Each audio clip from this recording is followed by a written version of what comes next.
Insurance में technology का adoption बड़ी तेजी से बढ़ रहा है। टेक्नोलॉजी की जब बात करते हैं तो इंश्योरेंस कंपनी का मेन धंधा तो बीमा बेचना, क्लेम सेटलमेंट करना। जैसे हमारी अंगूठी में हीरे का जो नग होता है वो एम्बेडेड होता है। साइकिल की दुकान वाले उसी वक्त आपको साइकिल का इंश्योरेंस वहीं बेच देंगे। कि आईआरडीए ने प्रपोजल दिया है और मिनिस्ट्री ऑफ फाइनेंस इस पे विचार भी कर रहा है। दूसरा होता है कि बैंक गारंटी देने के लिए उनसे फी भी लिया जाता है और वो फी भी ज्यादा होता है। Digital currency is like a note.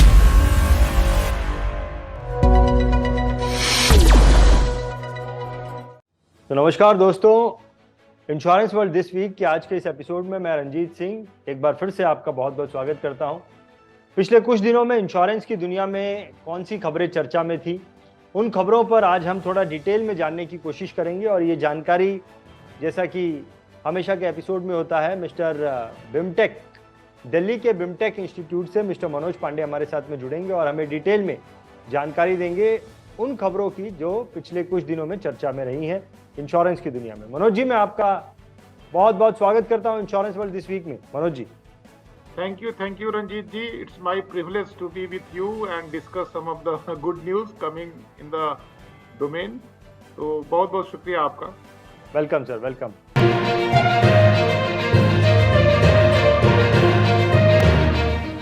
So Manoj ji, Asia insurance review में 6 दिसंबर को एक खबर आई थी, government works to restructure flagship crop insurance scheme.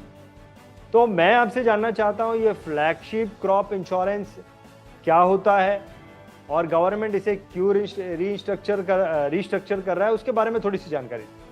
देखिए, मोदी गवर्नमेंट ने 3 बड़े स्कीम लाए जिसका कि डायरेक्ट बियरिंग था इंश्योरेंस इंडस्ट्री पे, रेदर इंश्योरेंस एंड बैंकिंग पे भी आप कह सकते हैं।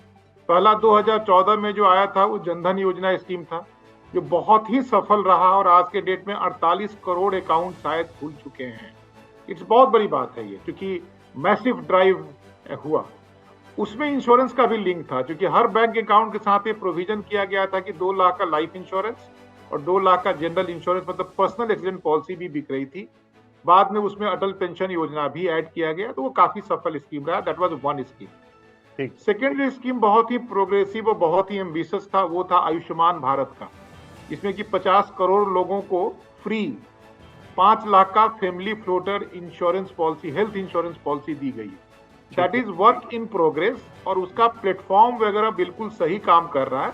समय लग रहा होगा लोगों को वहां तक पहुंचाने में। ये 2 चीजें बहुत ही फ्लैगशिप। तीसरा फ्लैगशिप, क्योंकि हमारा देश जो है कृषि प्रधान देश है और कृषि और कृषकों के हितों के ख्याल के बिना हम आगे बढ़ नहीं सकते हैं।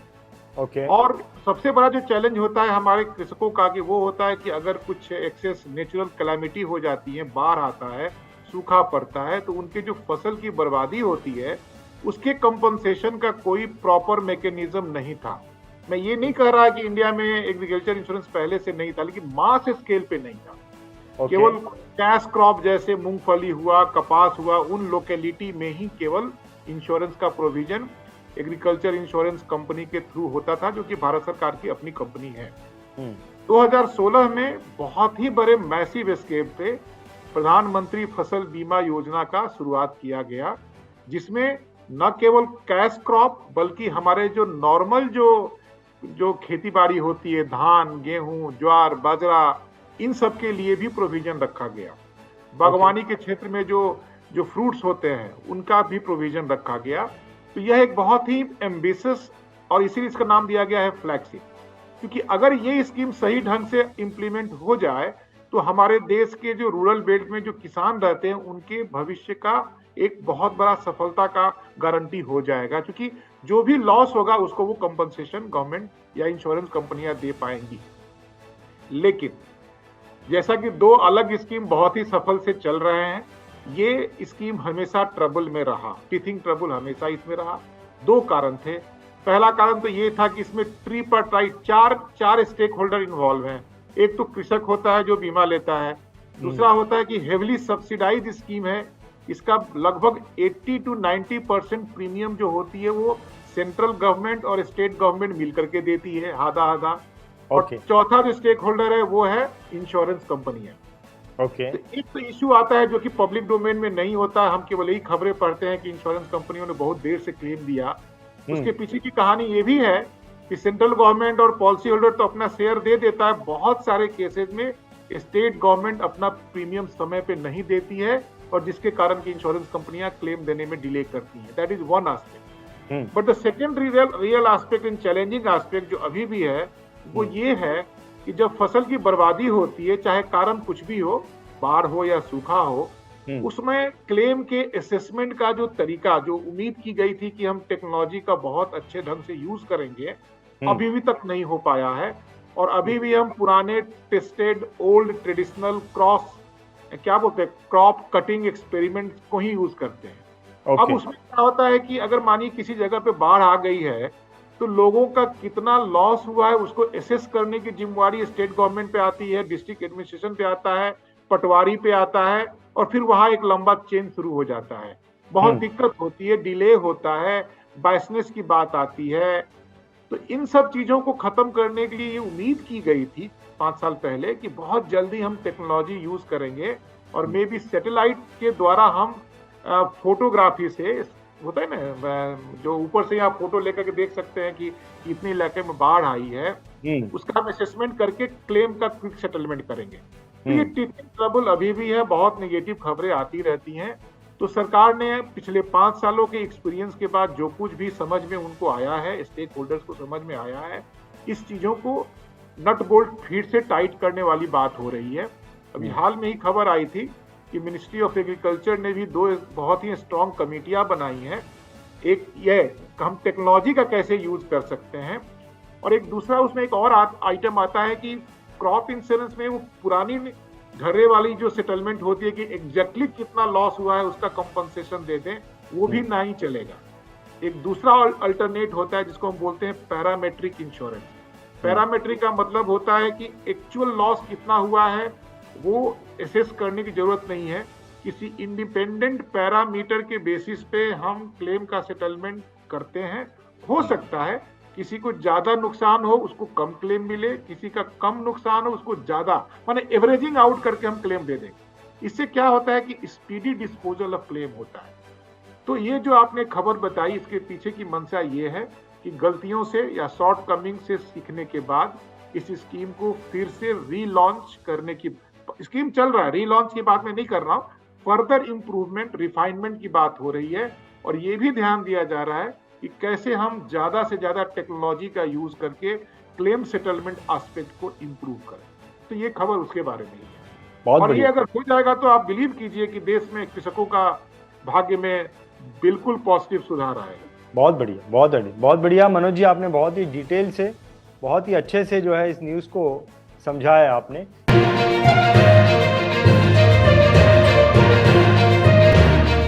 एक और न्यूज़ डेली हंट में 8 दिसंबर को मनोज जी आई थी, और ये खबर है LIC can be converted into composite insurance merging 4 PSU general insurance with it. तो अभी ये 4 जनरल इंश्योरेंस कंपनी जो है गवर्नमेंट की PSU, ये LIC के साथ में मर्ज होने की खबर आई है, और LIC को कंपोजिट इंश्योरर बनाने की खबर है। ये क्या बोलना चाहेंगे आप इसके ऊपर? ये खबर अभी हम मानते हैं कि अभी र्यूमर स्टेज वाली खबर है, लेकिन इसका जो बीज है, इसका जो जेनेसिस है वो वहां से आ रहा है, जो कि IRDA ने प्रपोजल दिया है और मिनिस्ट्री ऑफ फाइनेंस इस पे विचार भी कर रहा है कि इंडिया में जो लाइसेंसिंग का जो प्रोसेस है उसमें सुधार लाया जाए या उसमें चेंज किया जाए। सुधार मैं नहीं कहूँगा, चेंज किया जाए। देखिए, कंपोजिट इंश्योरेंस लाइसेंस का मतलब होता है कि ऐसा लाइसेंस देना जिसके तहत एक इंश्योरेंस कंपनी लाइफ का भी बिजनेस कर सकती है और साथ में जनरल का भी बिजनेस कर सकती है। इसको बोलते हैं कंपोजिट लाइसेंस। इंडिया में जो प्राइवेट सेक्टर था 1956 के पहले, तो कंपोजिट लाइसेंसिंग का ही प्रोसेस था। 1956 में लाइफ इंश्योरेंस की जितनी भी कंपनियां थी या लाइफ डिवीजन जितने थे इंश्योरेंस कंपनियों को, सबको मर्ज करके लाइफ इंश्योरेंस कंपनी बना दिया गया, LIC बना दिया गया। आपको जान के शायद आश्चर्य होगा कि 1956 से लेकर के 1972 तक, 1972 में जनरल इंश्योरेंस का भी नेशनलाइजेशन हुआ, तब ये 4 कंपनियां बनी। तब तक जनरल इंश्योरेंस कंपनियां बहुत काम कर रही थी। आपको जान के आश्चर्य होगा कि 1956 से लेकर के 1972 तक LIC के पास भी जनरल इंश्योरेंस डिवीजन चलता था। और उसी डिवीजन को कार्व आउट करके ओरिएंटल इंश्योरेंस कंपनी बनाया गया। तो 1972 के बाद इंडिया में कंपोजिट इंश्योरेंस का जो प्रोविजन था वो खत्म हो गया। यूनिट लाइसेंसेस मिलने लगे, या तो आप लाइफ में काम करेंगे या आप जनरल में काम करेंगे, और वही प्रथा अभी तक चली आ रही है। सरकार अब ये सोच रही है कि फिर से कंपोजिट इंश्योरेंस का कल्चर या कंपोजिट इंश्योरेंस का जो प्रोविजन है उसको बहाल किया जाए। उसका सिंपल मतलब ये होगा कि एक कंपनी लाइफ में भी काम कर सकती है, जनरल में भी काम कर सकती है। बहुत सारे ज्योग्राफिक टेरिटरीज में रेगुलेटरी अथॉरिटी ने इस तरह का प्रोविजन कर रखा है। गल्फ में जहां मैंने 5 साल काम किया, वहां भी कंपोजिट इंश्योरेंस का कल्चर है। वहां जहां जिस कंपनी में मैं काम करता था, सीईओ एक ही था।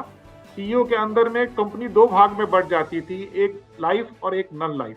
जैसे लाइफ का मैं हेड था, जनरल इंश्योरेंस नॉन लाइफ के हेड हमारे दूसरे काउंटर पार्ट हुआ करते थे। अलग अलग पूरे पोर्टफोलियो मैनेज किया जाता है और अकाउंटिंग पर्पस के लिए दोनों पोर्टफोलियो को कंसोलिडेट करके एनुअल रिपोर्ट या एनुअल फाइनेंशियल रिपोर्ट बनता है। लेकिन उसके नीचे दोनों डिवीजन इंडिपेंडेंटली काम करता है। ये कोई नई बात नहीं है, और अगर इंडिया में आता है तो कोई बुरी बात नहीं है। रही बात अब LIC वाली जो क्वेश्चन, जो आपने प्रश्न पूछा, मैं मानता हूं कि अभी ये थोड़ा सा र्यूमर टाइप है, लेकिन मैं ये भी मानता हूं कि बिना आग का धुआं नहीं उठता है। संभव है कि सरकार इस पे विचार करे। जब कंपोजिट लाइसेंस आ जाएगा तो LIC जैसी कंपनी जिसके पास बहुत बड़ा पैसा है, वो इस तरह की कंपनियों को खरीद सकता है। और दुर्भाग्य की बात यह है कि न्यू इंडिया की तो लिस्टिंग हो गई है, बाकी जो 3 कंपनियां हैं सरकारी तंत्र में, ओरिएंटल, नेशनल और यूनाइटेड इंडिया, इनकी माली हालत बहुत ही बुरी है।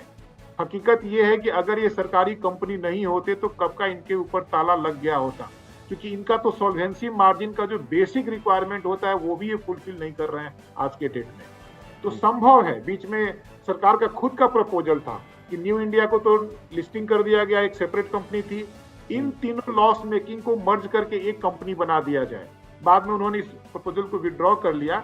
लेकिन अच्छी बात यह है कि अगर आप उस न्यूज आइटम को पढ़ें तो नॉर्मली इस तरह के मर्जर में यूनियन का बहुत ही अपोजिशन होता है कि नहीं होने देना चाहते हैं। लेकिन ये जो खबर आई है, इसमें अच्छी बात यह है कि यूनियन के लोग भी इस प्रपोजल के लिए मतलब सहमत होते दिख रहे हैं। शायद उनको ये लगता है कि ये लॉस मेकिंग कंपनी में उनका भविष्य उतना अच्छा नहीं है। अगर LIC जैसी ब्रांड, LIC जैसी कंपनी का सहयोग मिल जाए तो उनका भी भविष्य सुरक्षित हो जाए। तो संभावना बनती है।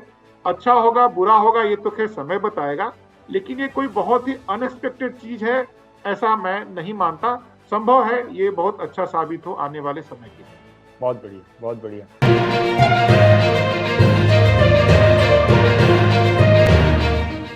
एक खबर आई थी इकोनॉमिक टाइम्स में, मनोज जी, 8 दिसंबर को, India's first surety bond insurance product to be launched on December 19। Nitin Gadkari ji ने कहा है, किसी एक प्रोग्राम में कहा उन्होंने कि श्योरिटी बॉन्ड इंश्योरेंस प्रोडक्ट जो है वो लॉन्च होगा December 19 को।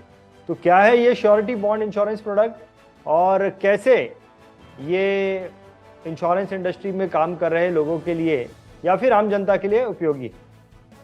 ये आम जनता के लिए तो खैर नहीं है। जो न्यूज आइटम है उसमें यही लिखा गया है कि इंडिया का पहला श्योरिटी बॉन्ड नितिन गडकरी जी 19 दिसंबर को बजाज एलियांज जनरल इंश्योरेंस के साथ लॉन्च करेंगे। अच्छा। इसके पीछे की भी कहानी है और मेरा थोड़ा सा इसमें, मैं थोड़ा सा एप्रीहेंसिव हूँ इस पार्टिकुलर प्रोडक्ट के बारे में। प्रोडक्ट का जो जेनेसिस है, जो बैकग्राउंड है इस प्रकार का, कोई भी जब इंफ्रास्ट्रक्चर प्रोजेक्ट लॉन्च होता थे, गडकरी जी का नाम आ रहा है, रोड, ब्रिज, इंफ्रास्ट्रक्चर प्रोजेक्ट, वहां क्या होता है, जो भी कंपनियां काम करती हैं उनको सरकार से टेंडर लेने में या सरकार में काम करने के लिए बैंक की गारंटी देनी पड़ती है। ये प्रोसेस है, कोई नई चीज नहीं है।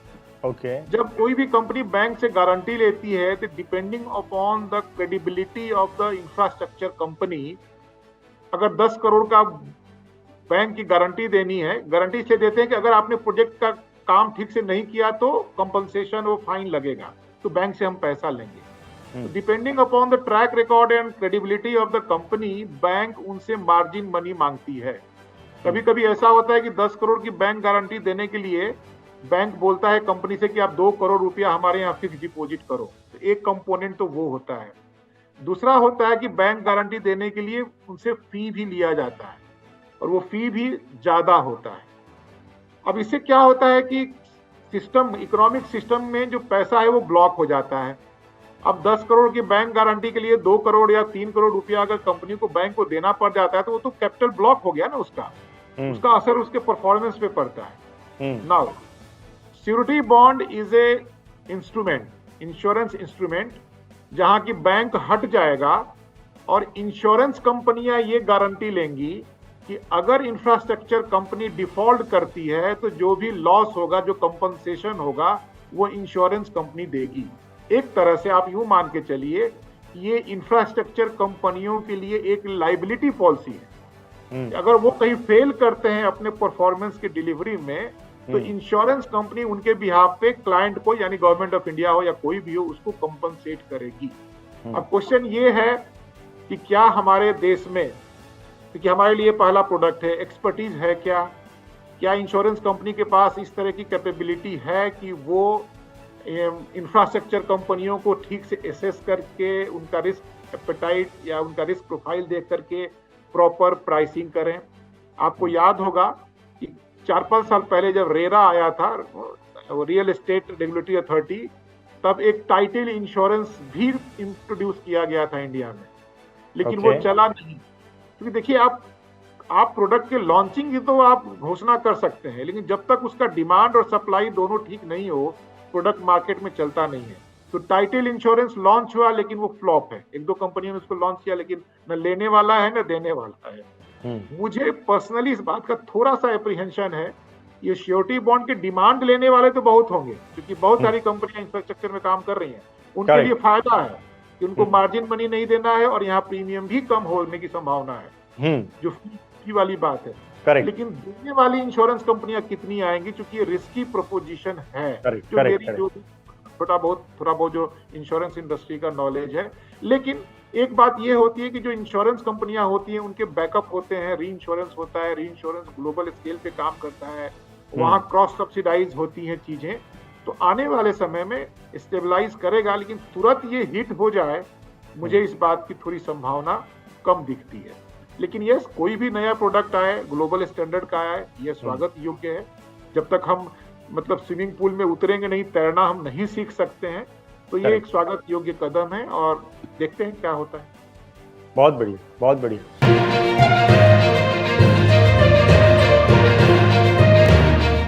BFSI.com में 12 दिसंबर को मनोज पांडे जी एक खबर आई है, how CBDC is different from UPI, RBI governors version explain.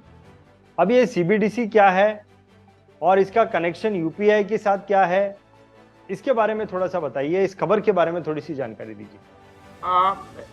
ये खबर जो है, वो जो सरकार ने अप्रूव किया है और लॉन्च भी शायद हो गया, क्योंकि मैंने भी पर्सनली देखा नहीं, यूज नहीं किया। ये जो करेंसी, डिजिटल करेंसी की जो बात है, तो मोमेंट हम करेंसी वर्ड यूज करते हैं तो हमारे दिमाग में वही हकीकत भी है कि वो 2000 का नोट और 500 का नोट, 100 का नोट जो फिजिकल पेपर फॉर्म में होता है, वही हमारी करेंसी होती है। करेक्ट। वही पैसा हम कमाते हैं, वही बैंक में रखते हैं, उसी को हम खर्च करते हैं। हमारा नेटवर्क उसी से मालूम होता है कि हमारे पास कितने लाल, पीले, हरे रंग के नोट हमारे या तो मेरे घर में हो या बैंक में। This is a fact, that is called currency. जमाना बदला है तो हर चीज अब डिजिटलाइजेशन हो रहा है, तो करेंसी के भी डिजिटलाइजेशन होने की बात है और RBI ने ऑलरेडी उसको लॉन्च कर दिया है। इसका मतलब ये हुआ कि वो हरे पीले नोट हमारे हाथ में नहीं रहेंगे, बल्कि उसके बिहाफ पे हमारे वर्चुअल जो हम एक दूसरे के साथ आदान प्रदान कर सकते हैं। अब यहाँ क्वेश्चन आती है कि वो तो हम ऑलरेडी कर रहे हैं। जब हम पेटीएम से आपको पैसा भेजते हैं तो हम कोई नोट तो आपको देते नहीं है, हमने क्लिक किया, आपके अकाउंट में चला गया। लेकिन तो वो जो आइटम है, वो इसी के बारे में कि दोनों के बीच में डिफरेंस क्या है। तो आज जो हम पेटीएम, जीपे, फोन पे कुछ भी यूज करते हैं ना, it's not a digital currency, but these are basically digital payment platform, transaction, digital transaction के प्लेटफॉर्म है। और इसको करने के लिए जो सबसे बड़ा जो रिक्वायरमेंट है, वो ये है कि मेरे पास एक बैंक अकाउंट होना चाहिए और वो बैंक अकाउंट इंटरनेट से कनेक्टेड होना चाहिए।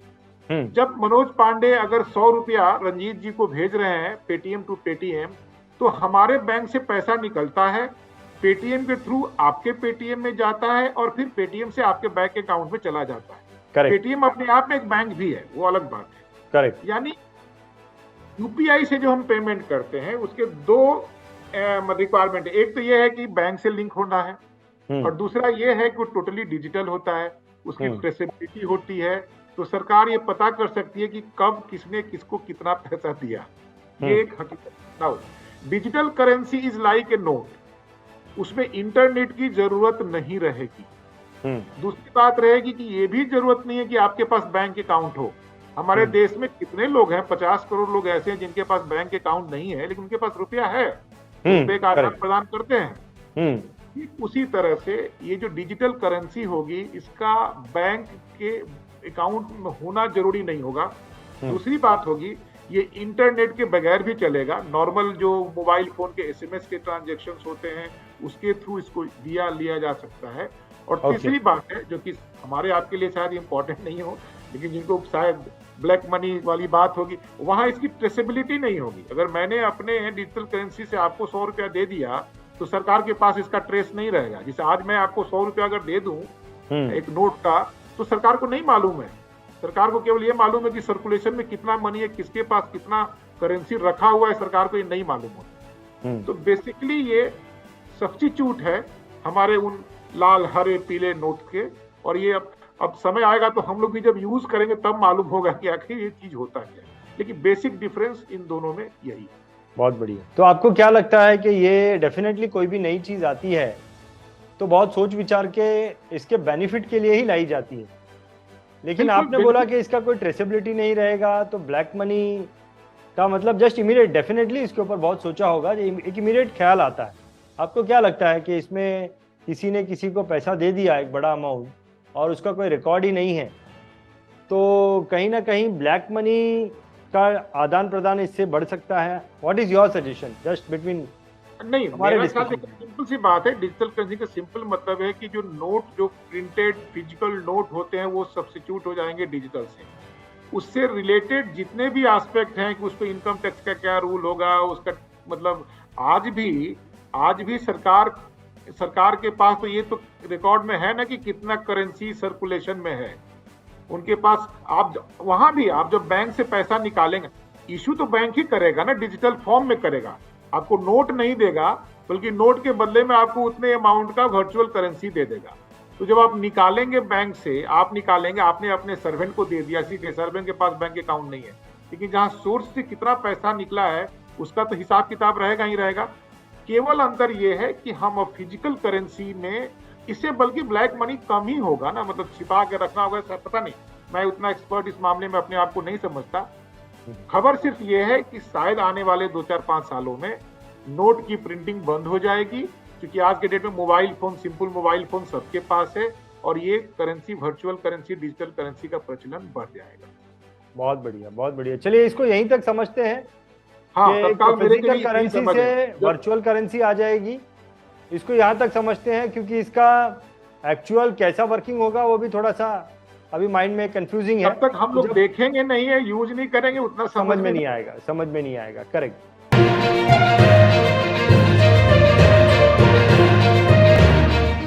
चलिए एक और न्यूज आई थी bfsi.com में 14 दिसंबर को। Manoj ji, Universal Sompo General Insurance partners with Zopper, ये न्यूज है। और मेरे मन में यह प्रश्न आता है कि जब यूनिवर्सल जो भारतीय कंपनी है, उसने सोमपो जो जापानीज कंपनी है उसके साथ में ऑलरेडी पार्टनरशिप करके रखी है और ये जनरल इंश्योरेंस कंपनी बनाई है, अब जोपर ये कौन सी कंपनी है और इसके साथ में टाई अप हो रहा है, क्या है इस न्यूज में, थोड़ा सा समझाइए। हाँ, ये बहुत ही अच्छा इंटरेस्टिंग क्वेश्चन है। देखिए क्या है कि यूनिवर्सल सोमपो एक इंश्योरेंस कंपनी अपने आप में है और ऑलरेडी पिछले 10-15 सालों से इंडियन मार्केट में काम कर रहे हैं। चीजें बदली हैं बहुत, और चीजें इसलिए बदली हैं कि इंश्योरेंस में टेक्नोलॉजी का एडॉप्शन बड़ी तेजी से बढ़ रहा है। बिना टेक्नोलॉजी के आज के डेट में कोई काम नहीं हो सकता है, ये हकीकत है। पहले एक बीमा लेने के लिए बहुत मशक्कत करनी पड़ती थी, आज आप अभी अपने स्टूडियो में बैठे बैठे आप अपने मोबाइल फोन से ट्रेवल इंश्योरेंस, हेल्थ इंश्योरेंस सब कुछ ले सकते हैं। और ये इसलिए हो पाया है कि टेक्नोलॉजी ने इसको पॉसिबल बनाया है। आज LIC जैसे बड़े संस्था में भी जो उनका आनंद पैकेज है, आनंद जो एक प्लेटफॉर्म उन्होंने बनाया है, उस पे इंडिया में बैठ के कोई एजेंट अपने अमेरिका के क्लाइंट का नया बिजनेस कर सकता है virtually. Everything paperless, through internet, and everything can be done. That's the power of technology. अब होता क्या है कि टेक्नोलॉजी की जब बात करते हैं तो इंश्योरेंस कंपनी का मेन धंधा तो बीमा बेचना, क्लेम सेटलमेंट करना. टेक्नोलॉजी के लिए तो उनको दूसरे के ऊपर डिपेंड करना ही पड़ता है ना. और आपको जान के आश्चर्य होगा कि इन्फोसिस हो, विप्रो हो, टीसीएस हो, L&T Infotech, these are the companies, they are having a big setup of their division dealing only with insurance. उनकी इंश्योरेंस के प्रोडक्ट बिकते हैं.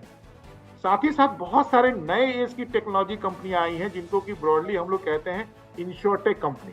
इंश्योरेंस एंड टेक्नोलॉजी बनकर के इंश्योरटेक कंपनी है. ये छोटी कंपनियां होती हैं जो बीमा नहीं बेचती, बल्कि इंश्योरेंस कंपनियों के स्पेसिफिक रिक्वायरमेंट के लिए सॉफ्टवेयर प्लेटफॉर्म डेवलप करती हैं और उनको टेक्नोलॉजी सॉल्यूशन प्रोवाइड करती है. ओके. ये जो जॉपर जो कंपनी है, इस कंपनी के बारे में मैं अच्छी तरह जानता हूं क्योंकि ये नोएडा बेस्ड हैं और साथ ही साथ ये हमारे रिक्रूटर भी हैं और बहुत अच्छे संबंध हैं इनके एक पार्टिकुलर प्रमोटर से मेरे से. मैं इनको पर्सनली जानता हूँ. हमारे बच्चों ने समर इंटर्नशिप भी यहाँ कई बार किया है. ये जो जॉपर जो कंपनी है, ये एक टेक्नोलॉजी प्लेटफॉर्म प्रोवाइडर है. They are not insurance company. वो ये हेल्प करती है दूसरे इंश्योरेंस कंपनी को कि आप कैसे सीमलेसली अपने बीमा को बेच सकते हैं. अगर आप उस न्यूज आइटम को पढ़े तो उसमें एक वर्ड इम्बेडेड आपको मिला. इम्बेडेड का सिंपल मतलब होता है किसी बड़े चीज के साथ एक छोटे चीज को ऐड कर देना. जैसे हमारी अंगूठी में हीरे का जो नग होता है वो इम्बेडेड होता है. अंगूठी बड़ी होती है, हीरा का नग उसमें चिपका होता है. उसी तरह से इम्बेडेड इंश्योरेंस का सिंपल मतलब ये होता है कि अगर हम कोई बड़ा चीज खरीद रहे हैं तो उससे रिलेटेड जो इंश्योरेंस कवर है हम वही खरीद लें. जैसे अगर आपने मोबाइल फोन खरीदा है तो उस मोबाइल फोन के शॉप वाला ही आपको मोबाइल से रिलेटेड उसका स्क्रीन डैमेज का इंश्योरेंस, मोबाइल के चोरी होने का इंश्योरेंस, मोबाइल खरीदने के साथ ही वो भी बिक जाएगा. अब यहाँ आपको प्लेटफॉर्म चाहिए, टेक्नोलॉजी चाहिए कि छोटा सा pre underwritten simple policy उसी वक्त बिक जाए. जॉपर जैसी कंपनी इस मामले में सबसे आगे है जहां तक मैं समझता हूं. They are one of the very prominent player in this market, in this particular space. मैं कहूंगा दे आर प्रोवाइडिंग टेक्नोलॉजी कि आप छोटा सा इंश्योरेंस जो कि प्रोडक्ट बेस्ड हो, छोटा से छोटा हो, उसको आप इमीडिएटली कैसे बेच सकते हैं. तो मेरा ख्याल है, मैं ये मान के चल रहा हूँ कि यूनिवर्सल सोमको जो कि एक ट्रेडिशनल इंश्योरेंस कंपनी है, they must be thinking of getting into a smaller product and insurance policy. और उसके लिए टेक्नोलॉजी प्लेटफॉर्म सॉल्यूशन के लिए उन्होंने जॉपर के साथ टाई अप किया है और वो छोटी छोटी पॉलिसियां बेचेंगे. ये मेरा मानना है. आपको जान के आश्चर्य होगा कि बीच में आपने देखा भी होगा कि कई सारी जो अपनी ये मोबाइल कंपनियां हैं वो अपने ग्राहकों के लिए टर्म इंश्योरेंस प्लान बेचती हैं कि अगर आप 500 का रिचार्ज कराते हैं तो आपको 50,000 का इंश्योरेंस मिलेगा. देखिए लिंक कहाँ है. करा तो रहे हैं हम recharge, that is the main item. Insurance is an value addition और उनका टाई अप है इंश्योरेंस कंपनी से. वो ग्रुप इंश्योरेंस के तहत वो हो जाता है. मोबाइल है, गजट है, आप एक टीवी खरीद रहे हैं, आप एक फ्रिज खरीद रहे हैं, तो केवल उस आइटम का इंश्योरेंस जब मिलता है तो उसको हम इम्बेडेड इंश्योरेंस कहते हैं. और जॉपर एक कंपनी है जो इस प्लेटफॉर्म को प्रोवाइड करती है. बहुत बढ़िया. मुझे तो लगता है मनोज जी एक बहुत अच्छी खबर है कि छोटी छोटी चीज़ें जो हम खरीदते हैं जनरली उसमें जो नुकसान हो जाते हैं, अगर उसका ऑलरेडी इंश्योरेंस इस टेक्नोलॉजी के द्वारा ऑटोमेटिकली हो जाता है तो आने वाले दिनों में छोटी छोटी चीज़ों का नुकसान जो है वो इंश्योरेंस कंपनी के द्वारा भरपाई हो जाएगा. दिस इज हो रहा, ये चल रहा. अच्छी खबर है, पेनिट्रेशन के लिए बहुत अच्छी खबर है. पहले था कि 2000 की साइकिल मिलती थी. आप कोई भी आज साइकिल खरीदते हैं, आज 5000 से कम एक नॉर्मल साइकिल नहीं मिलेगी. और अगर आप एक्सरसाइज वाली साइकिल खरीदते हो तो 10, 15, 25 हजार की साइकिल है. एब्सोल्युटली. तो साइकिल की दुकान वाले उसी वक्त आपको साइकिल का इंश्योरेंस वहीं बेच देंगे. बहुत बढ़िया. That will come only when you have a seamless technology. इस दुकान से लेकर के इंश्योरेंस कंपनी, पेमेंट गेटवे सब सीमलेसली कनेक्टेड हो कि तुरंत पैसा पेमेंट हो जाए और पॉलिसी वहीं इश्यू होकर आपके व्हाट्सएप में मैसेज में चला है. This is what the Zopper is doing और उन्होंने उनके साथ टाई अप किया. बहुत बढ़िया. So Manoj ji, insurance world this week में आज हमने आपके द्वारा बहुत अच्छी अच्छी खबरों के बारे में जानकारी ली. न्यूज़पेपर में तो आई थी, इतने सारे न्यूज़पेपर को एक साथ पढ़ना डिफिकल्ट होता है और इन न्यूज़ को इतनी गहराई में, इतने डिटेल में समझना तो और भी डिफिकल्ट होता है. लेकिन आपके द्वारा ये बहुत ही संभव हो गया है. न्यूज़ जो है आपने बहुत आसान बना दी है मनोज जी, आपको बहुत बहुत धन्यवाद करना चाहूंगा। मेरी कोशिश रहेगी कि मैं आपके साथ मिल करके अपने जो फॉलोअर्स हैं, अपने जो लिसनर्स हैं, उनको मैं कुछ समझा पाऊं। और एज यूजुअल डिस्क्लेमर कि मैं यहाँ जो कुछ भी बोला हूँ, that is my personal view, nothing to do with my organisation where I work, Birla institute of management technology. So thank you very much for this episode Ranjit. Now I will signing off. Welcome. दर्शकों को ये बोलना चाहूंगा, देखिए ये जो news आज आपने सुनी है पिछले कुछ दिनों की, आपके जान पहचान में जितने भी ऐसे लोग हैं जो कि इंश्योरेंस की दुनिया में इंटरेस्ट रखते हैं, इंश्योरेंस की खबरों में जो है इंटरेस्ट रखते हैं, आपके जान पहचान में जितने भी इंश्योरेंस एडवाइज़र हैं या फिर इंश्योरेंस इंडस्ट्री में काम करने वाले लोग हैं, उनके लिए इन खबरों के बारे में जानकारी होना बहुत ज़रूरी है। उन सभी के साथ में आप इस वीडियो को शेयर करना। अगर आपको ये वीडियो अच्छा लगा है तो वीडियो को लाइक भी करना। बहुत बहुत धन्यवाद, बहुत बहुत धन्यवाद। BITV चैनल पर आपका स्वागत है। BITV यूट्यूब चैनल पर सब्सक्राइब करिए, बेल आइकन दबाएं।